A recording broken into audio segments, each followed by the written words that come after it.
Bismillahirrahmanirrahim. Assalamualaikum warahmatullahi wabarakatuh.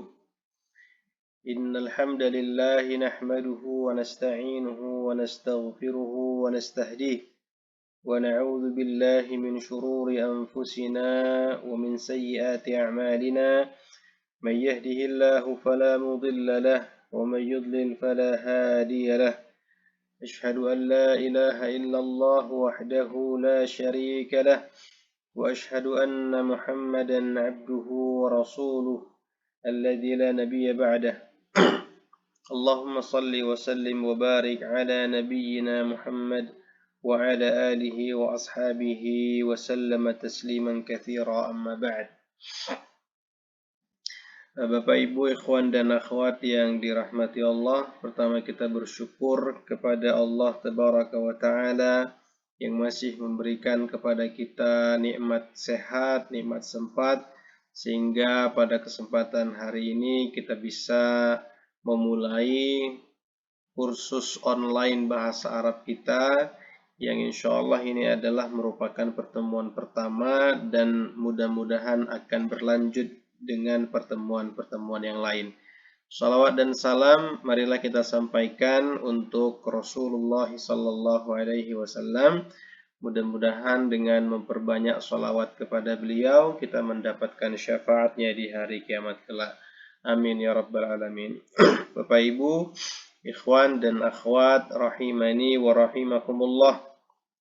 Ini adalah merupakan pertemuan pertama dan tentu sangat senang sekali saya bisa membersamai Bapak Ibu semuanya untuk bersama-sama belajar, yaitu belajar bahasa Arab secara online, yang walaupun belajar kita ini adalah secara online, mudah-mudahan ilmu yang kita dapat bisa bermanfaat dan bisa kita praktekkan insya Allah, sehingga ilmu ini akan terus mengalir pahala di dalamnya insya Allah.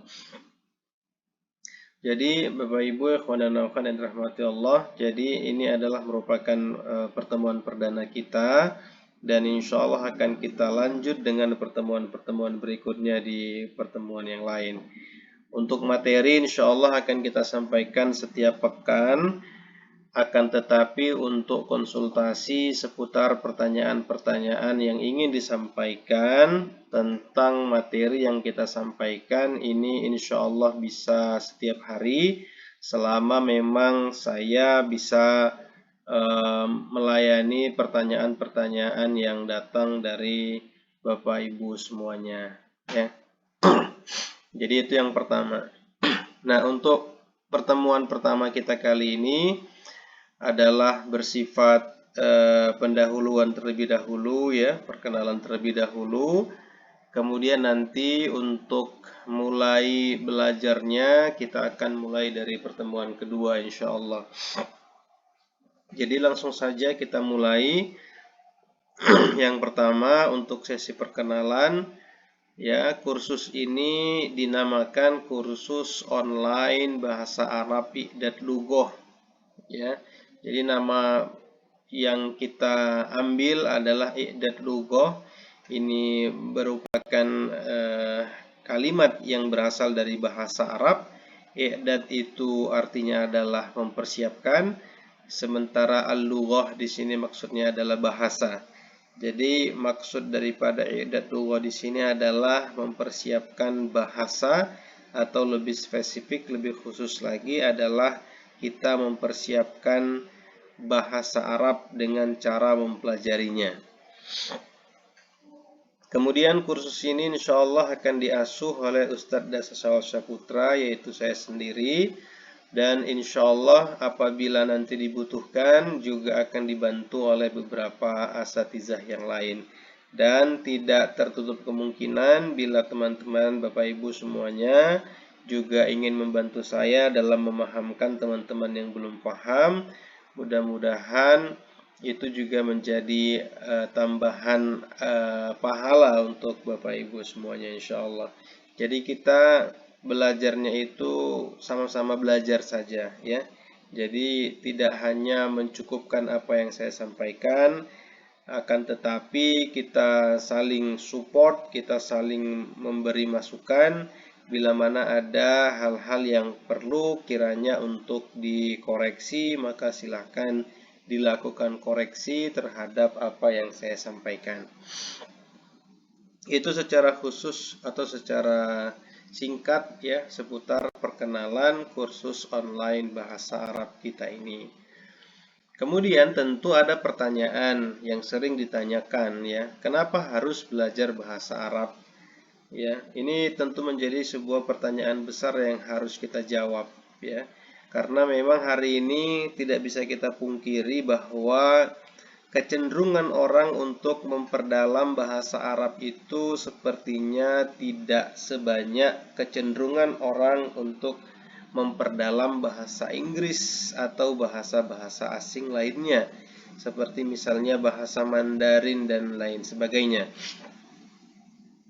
Nah, tentu ini ada banyak faktor ya. Ini ada banyak faktor yang mendasari itu semua. Di antara faktornya adalah mungkin sebagian orang tidak mempelajari bahasa Arab dan lebih memilih mempelajari bahasa asing lain, mungkin karena tujuan mereka mempelajari bahasa asing itu adalah untuk bisa mempermudah mereka bekerja di tempat-tempat yang memang tidak menggunakan bahasa Arab di sana, akan tetapi menggunakan bahasa Inggris ya.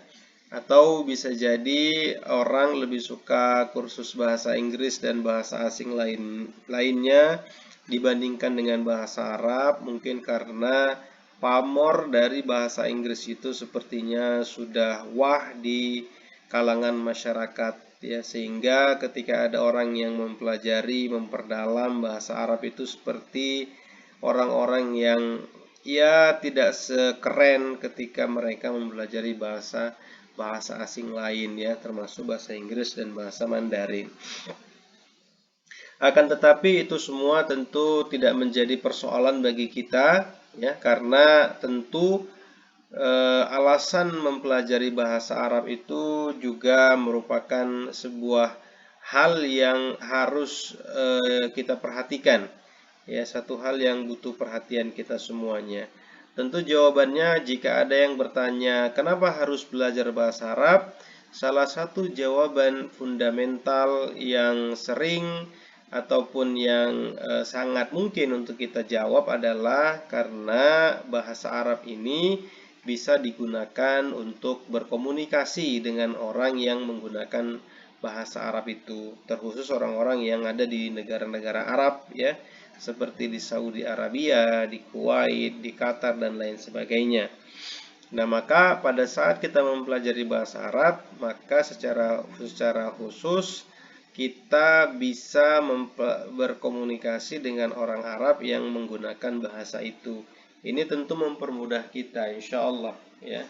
Dan kalau kita perhatikan trennya pada hari ini ya, bahwa sepertinya mata dunia juga sudah tertuju kepada negara-negara Arab ya, sehingga ini tentu menjadi satu nilai tambah pada saat kita memperdalam bahasa Arab itu. Nah, jadi untuk para tenaga kerja yang ada di sana juga yang berasal dari Indonesia, mereka juga bisa mempelajari bahasa Arab ini supaya mereka lebih mudah ya, lebih mudah berkomunikasi, sehingga apabila terjadi hal-hal yang tidak mengenakan mereka, maka mereka akan bisa berkomunikasi dengan lebih baik insya Allah.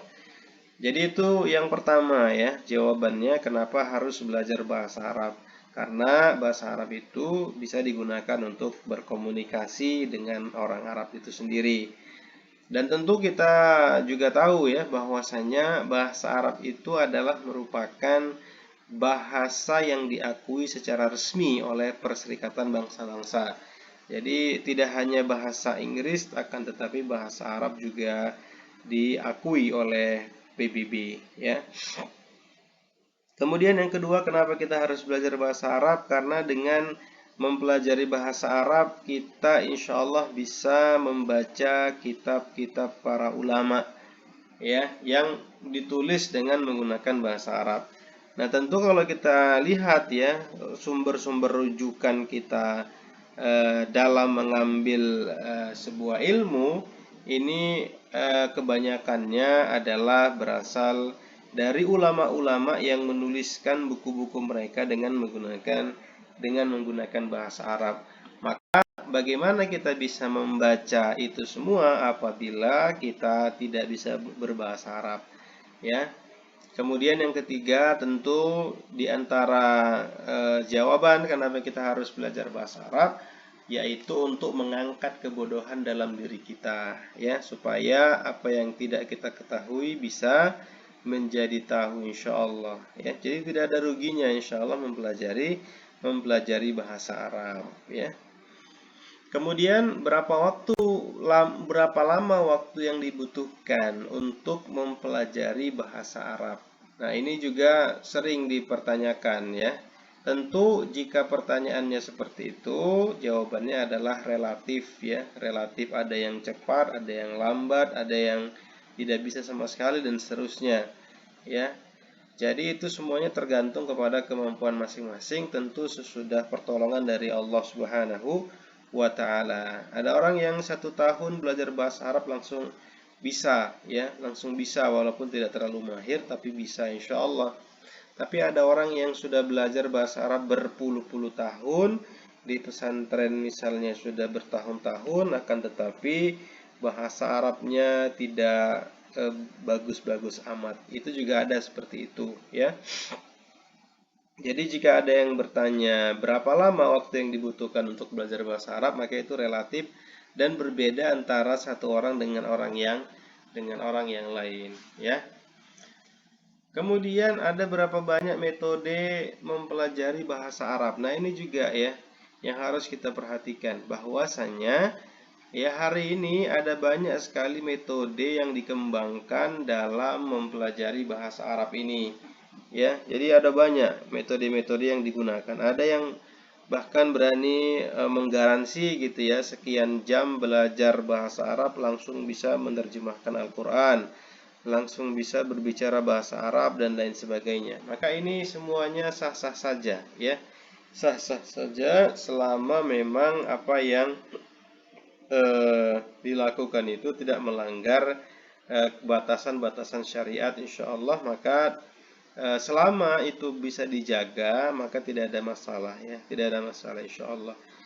Nah, tentu ada banyak sekali metode yang dikembangkan. Ini kita bisa rasakan, ya, ada beberapa metode yang dikembangkan oleh para pakar, ya, dalam bahasa Arab. Di antaranya adalah kitab yang nanti akan kita pergunakan, ya. Juga ada kitab-kitab yang lain yang sudah dikembangkan, kemudian dikemas, ya, dan seterusnya. Nah, ini juga cukup bagus ya untuk kita pelajari.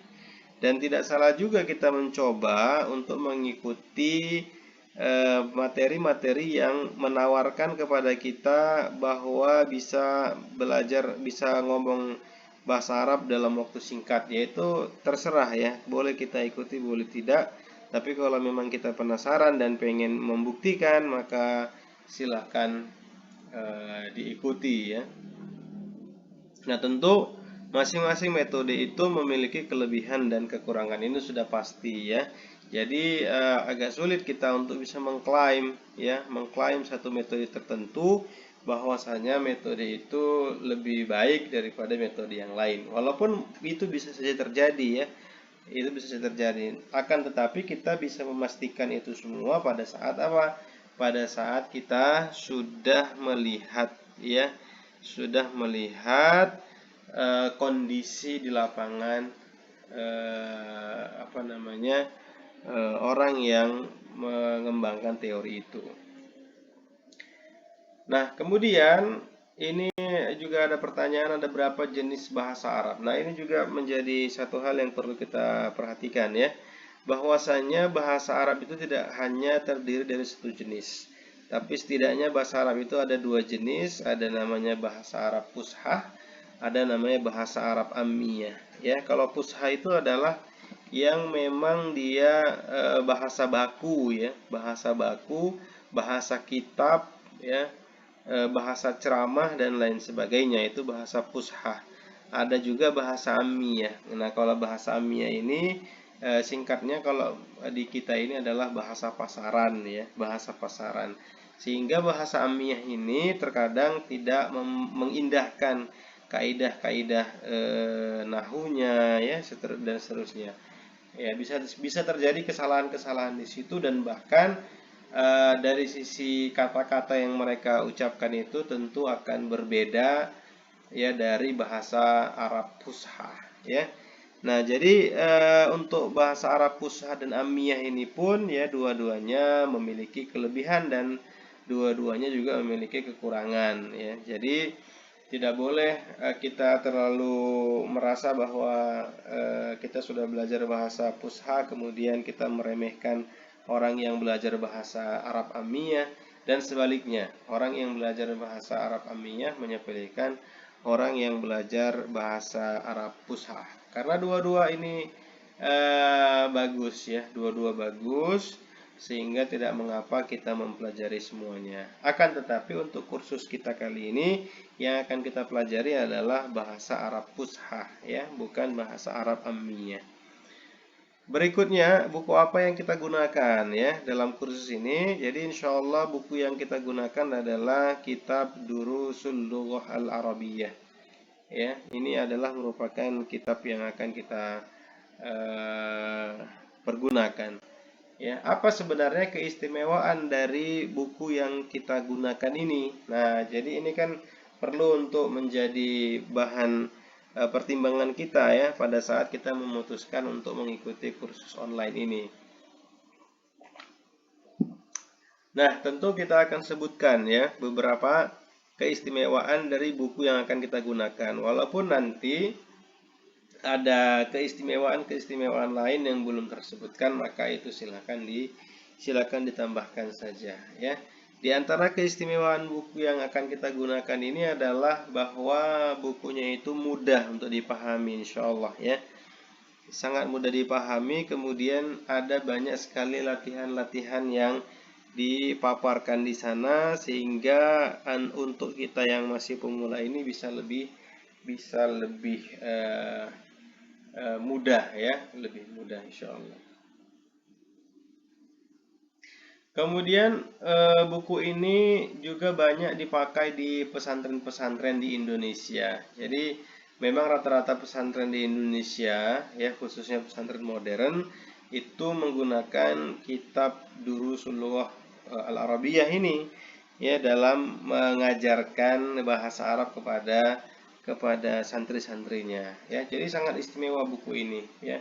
Bahkan dulu saya ketika di pesantren pun saya masih sempat belajar kitab Durusul Lughah Al-Arabiyyah ini. Jadi Masya Allah ya, semoga aliran pahalanya ini sampai terus kepada pengarang buku ini Insya Allah ya.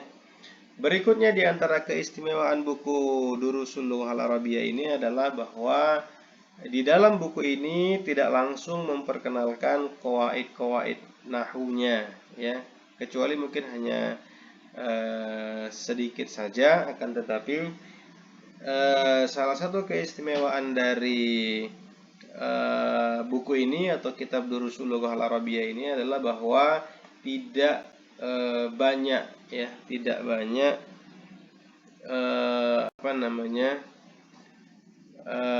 qawaid-qawaid ya, qawaid-qawaid nahwu yang ada di dalamnya ya. Jadi ini tentu memudahkan kita, karena ada orang yang ketika belajar bahasa Arab dimulai dari misalnya nahwu sorobnya ya, atau dalam bahasa Inggris dimulai dari grammarnya gitu misalnya, maka ini akan menimbulkan kepusingan tersendiri ya